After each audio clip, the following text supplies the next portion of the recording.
Dear students,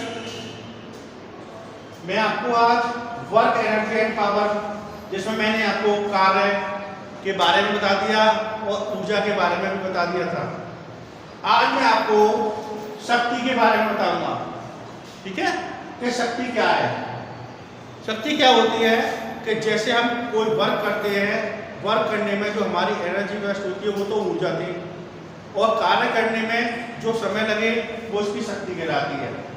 यानी कि किसी वस्तु के कार्य करने की समय दर को हम शक्ति कहते हैं। क्या बताया?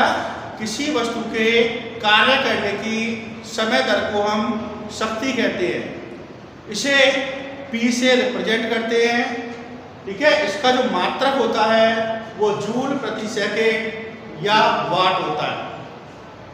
जैसे मैंने आपको लिख के दिखाया है कि किसी वस्तु के कार्य करने की समय दर को शक्ति कहते हैं। इसे P से प्रदर्शित करते हैं। इसका जो मात्रा लिखाया है जूल प्रति सेकेंड या वाट, और इसकी जो विमा है वो mL/T-3 होती है। ये मैंने आपको विमा पहले विमीय विश्लेषण में आपको समझाई थी। एक बार और इसको अलग से करके बता दे रहा हूं किस तरीके से निकालते हैं। तो देखो, शक्ति यानी P बराबर W/T होता है, यानी वर्क ये होता है कार्य। कार्य बराबर होता है 1 × विस्थापन और समय। तो देखो, बल की विमा mL/T-2 और विस्थापन की L और समय की T, क्या होगा ये mL/T-3। इस तरीके से हम इस विमा को याद करते हैं। ठीक है, तो इस तरीके से इसकी विमा कितनी हुई mL/T-3।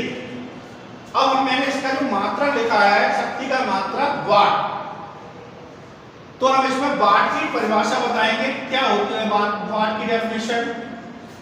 कि जैसे हम किसी परपथ के द्वारा परपथ जो ले उसमें वर्क करें और उस वर्क को 1 जूल प्रति सेकंड की दर से किया जाए तो उसकी शक्ति 1 वाट होती है। तो इसकी डेफिनेशन को हम किस प्रकार लिखेंगे कि किसी परपथ में 1 जूल प्रति सेकंड की दर से कार्य किया जाए तो उसकी वैध शक्ति जो होती है वो 1 वाट होगी। ठीक है, क्या बताया दोबारा से? किसी परपथ में 1 जूल प्रति सेकंड की दर से कार्य किया जाए तो उसकी वैध शक्ति जो होगी वो 1 वाट होगी। ठीक है, अब पूछे 1 किलो वाट में कितने वाट होते हैं? 1000 वाट होते हैं। ठीक है, और उसको हम लिख सकते हैं 10⁻³ वाट में, और एक अश्व शक्ति में 746 वाट होते हैं। ठीक है, अब हम बात करते हैं शक्ति का मात्रा जो वाट लिखा, और उसमें ऊर्जा पढ़ाई थी, तो ऊर्जा को हम किलोवाट घंटा में व्यक्त करते हैं। तो किलोवाट घंटा किसका मात्रक होता है? ऊर्जा का। तो किलोवाट घंटे की जो डेफिनेशन होती है वो क्या है? सबसे पहले हम बात करते हैं किलोवाट घंटा। तो किलोवाट घंटा ऊर्जा की वह मात्रा है जो किसी परपथ में 1 घंटे में व्यय हो और उसकी वैध शक्ति 1 किलोवाट हो। तो इसकी डेफिनेशन को हम इस प्रकार से लिखेंगे। ठीक है, क्या बताया? दोबारा और बताते हैं कि किलोवाट घंटा ऊर्जा की वह मात्रा है जो किसी परपथ में 1 घंटे में व्यय होती है जबकि उसकी शक्ति 1 किलोवाट हो। ठीक है, तो 1 किलोवाट घंटा बराबर होते हैं 1 किलोवाट 1000 वाट।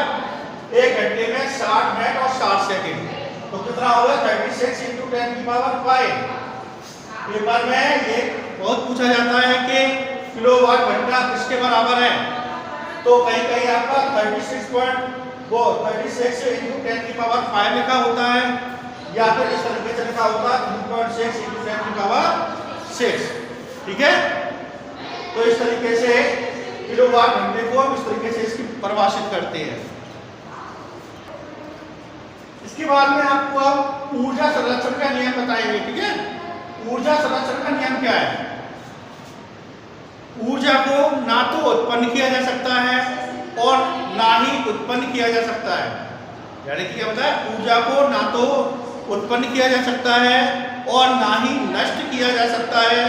केवल इसका एक रूप से दूसरे रूप में परिवर्तन किया जाता है। ठीक है, केवल हम ऊर्जा को एक रूप से दूसरे रूप में परिवर्तन कर सकते हैं, इसे कभी नष्ट नहीं कर सकते हैं। ठीक है, तो ये आपका ऊर्जा संरक्षण का नियम हो गया।